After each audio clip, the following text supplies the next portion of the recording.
The only thing I've ever done, I got fingered once. I was walking through at church. Well, I was walking through a church, the famous one in Milan, Duomo, whatever. You already got fingered in the church, but you being all judgy. I didn't have sex in it like you guys will. Wow, I'm just hosting. I'm not having sex. Y'all, clearly we are starting off very horrible decisions. Welcome to Horrid Blood. This is the y'all's baby. Hey, everybody. It's your girl, Celibate Mandii. I don't like the I don't like the but I'm over here being celibate or whatever still. It's it's happening. But y'all, we both record, y'all. We gotta keep the faith. Don't do that. Wait, because I'm finna do it. I'm still gonna be within my 90 days. 90. Let me ask you this. I feel like drinking, yeah, you wanna hit your goal. But if you ended up fucking before 90 days, would you feel guilty? Or would you feel like, you know what, I enjoyed myself? It depends if I enjoyed myself or not, bitch. Fuck you mean? A good dick that you no. You know like how cause you go like a little bit without fucking, and you be like, oh, this isn't bad. Okay, fuck these niggas anyway. And then you have sex and you're like, man, that wasn't even worth breaking the goddamn shit for. You gotta get that so like, yeah, it depends how good it is. I will be in some cities with some A1 penises, so the discipline will have to be disciplining. But even like if I make that decision sober, I might be like, ooh, I really actually wanted to fuck this guy, So we'll see. I mean, for right now, in this moment, I'm fucking sober and really excited because we have a guest on the pod today. Here we go. Here you go. Yeah, I'm on that already. You already know. 17 days. I'm already on that. I mean, to be honest with you, sex this year, so last year after the breakup with my ex, I just really was like, I couldn't even be in the same space as niggas without having like some sort of PTSD or trauma, or like bad. I went to a sex club, left crying just at the thought of a guy giving me a massage. So last year it was like, okay, I'm celibate because I'm healing and I've had this traumatic psychological fucking experience from my ex. As soon as I really got over that, I was like, you know what? Time to fuck. So a bitch been fucking this year, but also like I even had a stint with fucking a lot of sex workers this year because I was like, ooh, we're going to be on the same page. We're going to understand each other. And then recently I got slut shamed by a sex worker. Oh, that's bad. Like literally he was mad because I went on a date with a couple and he in his mind wanted to believe that like, and I've shared this on the pod as well. And he like shamed me because he was like, weren't you just with a couple? Ooh, you be fucking, that mean you fucking men and women and couples. You got a lot going on. And I was like, before I fucked you the last time we fucked, I had to watch you get your dick sucked all online. Like, what are you talking about? I know you're fucking other people too. Like, and I can visually see it. Like, you know what I was just thinking, Sir Lisa's? Tell me this. Oh yeah, we're sitting here with Sir Lisa's, y'all. All of us are in sex work. We all do kinky shit. But everybody got a little whorephobia. A whorephobia. Right? That is what that is, right? You could be doing hoe shit, but you gonna judge somebody else for that. I know mine. I think it's also an insecurity though. No. I feel we all fucking have. You think that was whorephobia? I made a joke at you just now, like, you about to be fucking in there. You said, no, I'm not. I'm just gonna watch. I'm just hosting the party. Like, no, because I'm celibate. Right. But I would fuck in a church. Let's be very clear. I'll suck a dick. 17 days celibate. Let's I made that not out of whorephobia of the church. Let's be very clear. No. I'm not saying that. Maybe. I'm saying like that I'm coming to. There is a real whorephobia. For example, you could be saying something, I'm not talking about you, but maybe like, I wouldn't sell my pussy for that. If there's something there that we turn our nose up at, that's just the truth. I don't think it's a whorephobia. I mean, I have one of them things. What do you think yours is? It's if you are talked into doing something sexually that you don't want to do. To me, I want you to choose it. You know what I mean? So to me, I kind of frown upon that. Like, so you really didn't want to do it and you let these 6 guys talk you into doing this gangbang. Interesting. I but be judging that too. You consented to it, but you didn't want to do it.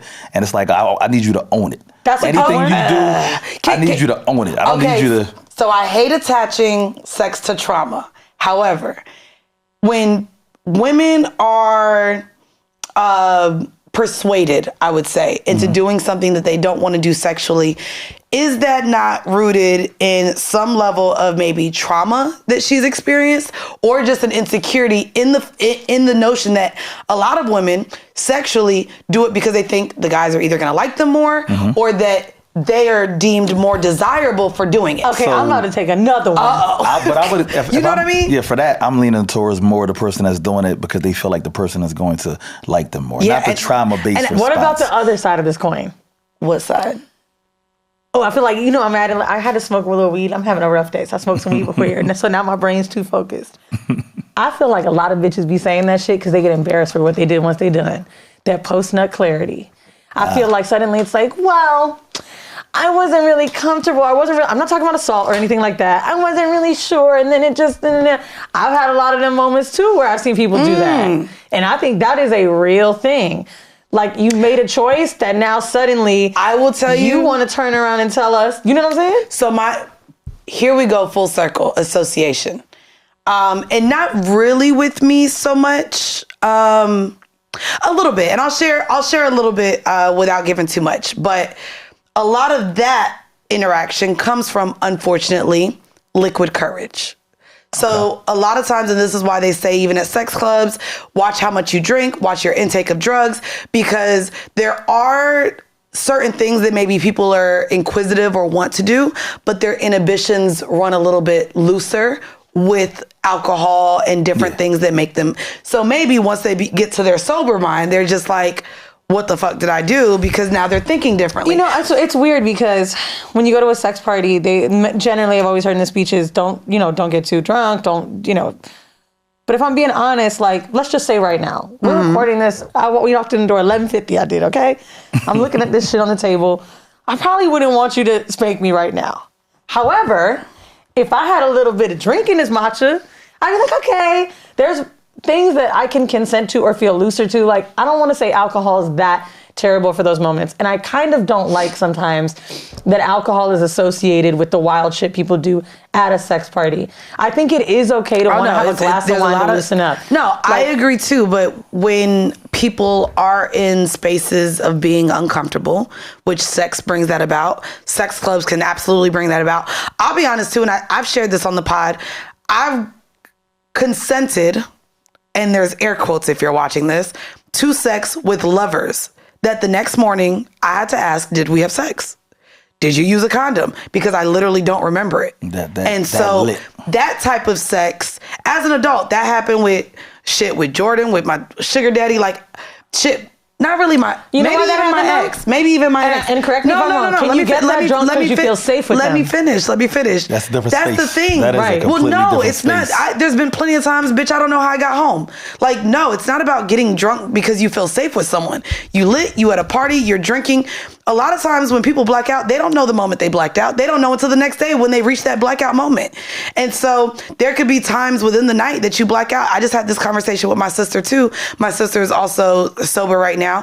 And she's been drinking like me since we were 16 years old with a fake ID. But no, to me, there is where we're talking about consent, where we're talking about where we're at in this realm of how men should actually make sure they receive consent.